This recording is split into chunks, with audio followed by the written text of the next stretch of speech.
This era of democratic institutionalization calls for not just any type of leader, not just politicians who seek power for the sake of power, not leaders whose legitimacy can be questioned, but leaders with character, competence, and capacity, emerging through free, fair, and credible elections, and possessing the capacity to translate political capital to governance outcomes. Politics of entitlement. This is the Miloko type of politics that insists on one's turn even if circumstances do not align. Politics of entitlement also manifests as perennial candidacy, not with the intent to serve, but to gratify long-term personal ambitions. It could also manifest as insistence on a given political office as a reward for what one considers a lifetime of sacrifice to the nation. Politicians with a sense of entitlement evade political debates. They do not consider it imperative to communicate with the electorate. Entitlement politics will breed an imperial presidency that is distant from the people and has no sense of responsibility or accountability to the people. Such imperial governance will slide towards dictatorship and will be intolerant of dissent.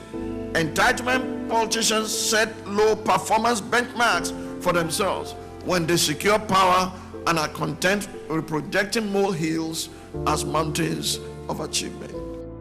Just like Pastor Tunde Bakare, every other sensible Nigerians will reject the Miloko politics, will reject the Atiku dollarized politics and focus on politics that has the trait of competence, character, and commitment to the current good of this country. And the fact is so clear. I'm not saying Atiku, Abubakar, or Bola Tinubu cannot be president of Nigeria or shouldn't have been president of Nigeria. But the current situation we have found ourselves as a country, with the current bastardized economy, fluctuating policies and programs, with the fact that we have a country where there is no balancing in the systems and programs compared to the current state of the yearnings of the people, you cannot have anybody become president. Thank you, Tunde Bakare. And that's why, see, one of the things that we are not getting to see, a lot of Nigerians are careful because of their investment, because of their lives and properties. So they are not making statements, bold statements in public places about. But some of you know, some of these politicians, your godfathers, your seniors, your prefects in your political class, they know who they will vote for. Betrayals will happen, I'm telling you. Yeah, you are small, you don't know how it is. Some of us have been around for a while, we can tell you. This is your study. Betrayals will happen. A lot of the people you are banking on to support your candidate will betray your candidate and vote the right person when it comes to election. It happened in 2015. It happened in 2011. It will happen again in 2023. When I write that down, I said it. A lot of people that you are thinking, many of these men was in the game, comfortable enough to declare that he will not vote Peter Obi in the 2023 general elections when he was being interviewed on Channel TV. Is that not a chieftain of the All Progressive Congress, a former minister? He was not comfortable enough to be bold enough to say he will not vote Peter Obi. He couldn't even say that he will vote Bola Tinubu. A lot of people are like that in many places. They know. Like Tunde Bakare and many other Nigerians, they have made their choice. They know for sure that Peter Obi is the best candidate. Peter actually is better. And that's why they have insisted that they will vote him. But because of the safety of their lives and properties and their investment in this country, they are keeping quiet. Let's be smart. Let's be smart. It's the situation that we must not forget. Let's be smart. That's why I love Peter Obi. Listen to what Peter Obi said as highlights of his encounter at Chatham House. Watch this video. Go and check my record. I've governed the state for 8 years and I've challenged everybody. Paul, you were there. I've been the only governor till today. The day I left office, I was not owing salary, pension, gratuity, or any contract or any supplier.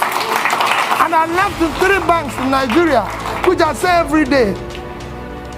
Access Bank of Nigeria, Fidelity Bank of Nigeria, and Diamond Bank.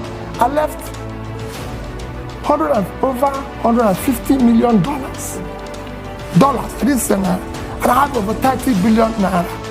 And Anambra State, you can go and verify it. I've never had a bottle. Anambra State have never bought me. There's no land allocated directly or indirectly by me, and I've signed over several thousands of CFO. Anambra has never bought me a bottle of water since I left office. So you can go. We will fight and stop corruption. The first thing about stopping corruption is yourself.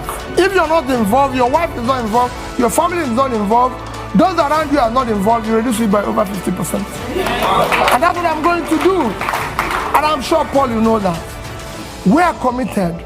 We can't disappoint these youths. We must build a new Nigeria. How can you hear a man like this and still think that you have an alternative? No.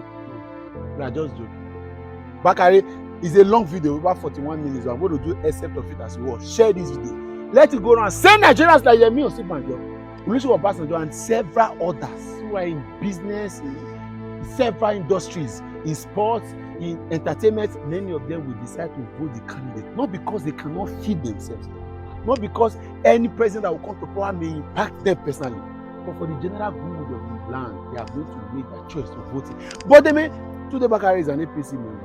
Yet he has, he has defied all indices to spell doom in the Emiloko, Tinubu's kind of politics. And he has chosen, look at the phrase he used, character, competence, and commitment. Is that not Peter Obi's mantra? So you get it. As elections are getting close, you will see clearly. People begin to stand up stylishly with parables and proverbs, tell you they are voting for. If you like, keep deceiving yourself. Share this and let it go viral. God bless you. Peter is better. This principle of detecting the veracity of processes from outcomes or predicting outcomes from processes is applicable not just in the prophetic but also in the political context. It is based on the idea that destructive means cannot bring about a constructive end. From the kind of politics practiced by those offering themselves for public office, we can predict the governance outcomes they will output even when they obtain power. Yes or no? This is the principle by which we will subject the 2023 elections to scrutiny in the politics and governance laboratory. In the same manner, politics is a process of winning voters, power blocks, and other stakeholders towards backing a candidate, a party, or a cause of action, while governance is the rolling up of sleeves to fulfill the promises made in the quest for power. This is what Mario Cuomo, the former governor of New York, meant when he said, "You campaign in poetry, but you govern in prose." Bad politics is politics for politics' sake. His dominant aim is to secure power, and he seeks to do so at all costs. Governance is secondary to this kind of politics and may be altogether absent from its list of priorities. Even when promises of good governance are present in the manifestos of the practitioners of bad politics, such promises are merely a small screen concealing their true motivations. When bad politics achieves its power-grabbing aim, its governance decisions and priorities are motivated by the desire to retain and consolidate power. This motivation is what drives policies, investments, and the management of institutions. The 10 shapes and 10 forms of bad politics. Number 1, politics of division. The politics of division or divisive politics is adopted by politicians who capitalize on the polarization in our polity to achieve their political ambitions. Rather than seeking to build a bridge, such politicians use ethnic, regional, religious, partisan, generational, and class divisions to build dams between the people in order to appease political support bases. The agents of divisive politics do not hesitate to throw equitable representation and inclusion out the window because politics to them is a game of numbers, while a sense of inclusion is secondary. They do not take a stand on issues of nationhood when they sense that taking a stand could infuriate their extremist support bases. Number 2, politics of deception. The politics of deception is defined by an attempted mixture of good tree and bad tree characteristics. The purveyors of this kind of politics thrive on false premises, including forged identities, contrived statistics, deliberate misinformation, propaganda, and such post-truth anecdotes that became known as alternative facts in the government of former US President Donald Trump. In addition to false promises, they have no intention of fulfilling the design to lure unsuspecting voters. It was such politicians that former French President Charles de Gaulle referred to when he said, "Since a politician never believes what he says, he is quite surprised to be taken at his word." Number 3, politics of manipulation. Listen to this very well. If you have ever wondered why some political leaders have their countries, their regions, or their states in the palm of their hand, as though such territories were their private estates and the people their zombie subjects, then welcome to the workings of the politics of manipulation. Manipulative politicians are masters at the art of mind control. They deploy various means, from the hypnotic to the philanthropic, to maintain loyalty to such an extent that defies rationality. Such politicians are adept at state capture and the weaponization of poverty. They loot the treasury and use the looted funds to win loyalty through acts of generosity. One cannot but agree with Joseph Addison, who posted that, "Is there not some chosen curse, some hidden thunder in the stars of heaven, red with uncommon wrath, to blast the man who owes his greatness to his country's ruin?" Number 4, politics of merchandise, also known as transactional politics. The politics of merchandise is practiced by politicians who buy delegates and candidates during primaries, purchase endorsement from power blocks and influencers during campaigns, and buy voters during elections. The governance that results from this kind of politics is characterized by a lack of accountability to citizens. When politicians get to power through vote buying, they do not think that they owe us, the citizens, any obligation. As a result, they have no business with us until the next elections. Fellow citizens, in 2023, we must reject political merchants and vote buyers. Number 5, politics of exploitation. The politics of exploitation is practiced by incumbents who divert state resources to re-election campaigns or to fund anointed candidates. These politicians also exploit otherwise non-partisan institutions such as security agencies to carry out their political shenanigans. It's also common to find exploitative politicians denying the opposition legitimate use of facilities. Number 6, politics of betrayal. This is so common here. The policy of betrayal is a brand of transactional politics deployed by candidates who lack a sense of loyalty.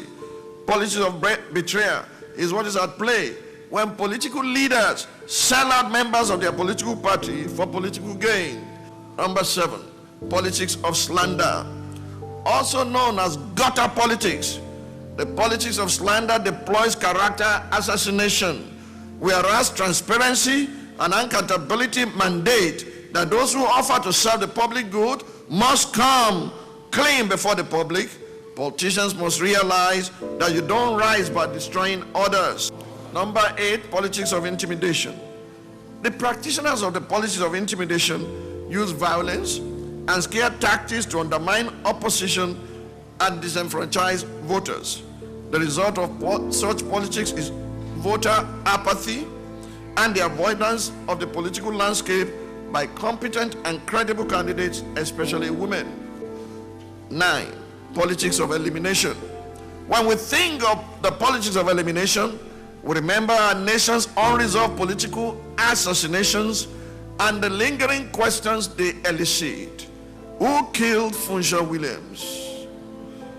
Who killed Bola Ige? Who killed Marshall Harry? Who killed Victoria Chintex? By eliminating opponents, the practitioners of the policies of elimination deprive the nation of leaders who are, more often than not, better than themselves.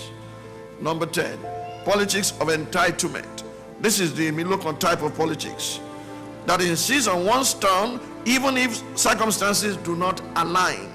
Politics of entitlement also manifests as perennial candidacy, not with the intent to serve, but to gratify long-term personal ambitions. It could also manifest as insistence on a given political office as a reward for what one considers a lifetime of sacrifice to the nation. Politicians with a sense of entitlement evade political debates. They do not consider it imperative to communicate with the electorate. Entitlement politics will breed an imperial presidency that is distant from the people and has no sense of responsibility or accountability to the people. Such imperial governance will slide towards dictatorship and will be intolerant of deceit. Entitlement politicians set low performance benchmarks for themselves when they secure power and are content with projecting molehills as mountains of achievement.